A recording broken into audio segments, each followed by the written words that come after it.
Welcome to another Tuesday Tidbits with Treu Seeds. As I'm out working with growers this winter, finalizing fertilizer plans and doing field placements for seed, one of the comments that comes up is my soybean yields haven't improved as exponentially as my corn yields have in the last 10 years. Today we're going to talk about nitrogen and the role nitrogen can play in your soybean fertilizer program if you're looking to get to that next yield level. We often talk about the nitrogen uptake in a corn plant, but today let's take a look at the nitrogen uptake of a soybean plant. The chart shows that peak nitrogen uptake of a soybean plant occurs from R2 to R5. During this period, the soybean plant is taking up to 3.5 pounds of nitrogen per acre per day. Usually R2 in our area occurs in that mid-July timeframe. Recently, Pioneer reviewed over 100 studies that showed only 65 to 70% of nitrogen needed for a 60 bushel soybean crop is fixed in the plant. So where does the rest of the nitrogen come from? It comes from mineralization of nitrogen in the soil. Mineralization of nitrogen is a biological process that is affected by soil temperature, moisture, and oxygen in the soil.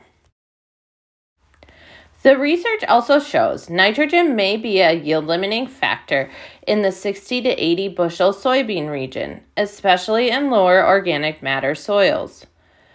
When analyzing the nitrogen budget, it suggests additional nitrogen may be needed for 60 bushel soybeans or better.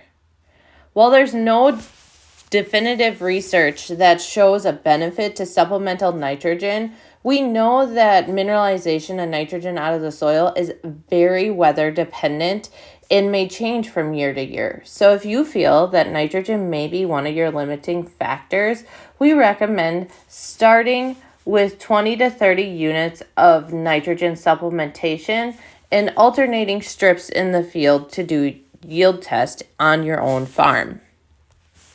If you would like to broadcast nitrogen on your soybeans, we recommend applying a urea-like product after the plants have emerged but before flowering. Flowering usually occurs in our area the first week of July. We do not recommend applying a liquid nitrogen product over the top of the soybeans as it can damage the soybean tissue and reduce photosynthesis.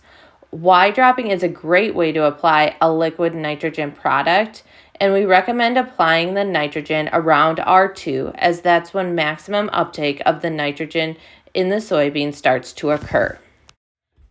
As you're finalizing your soybean fertilizer program, if you have any questions about incorporating nitrogen to get to the next yield level, please let me know. I'd be more than happy to talk about how you can best implement nitrogen to get you to that next yield level with your soybeans. Thank you for watching and have a great day.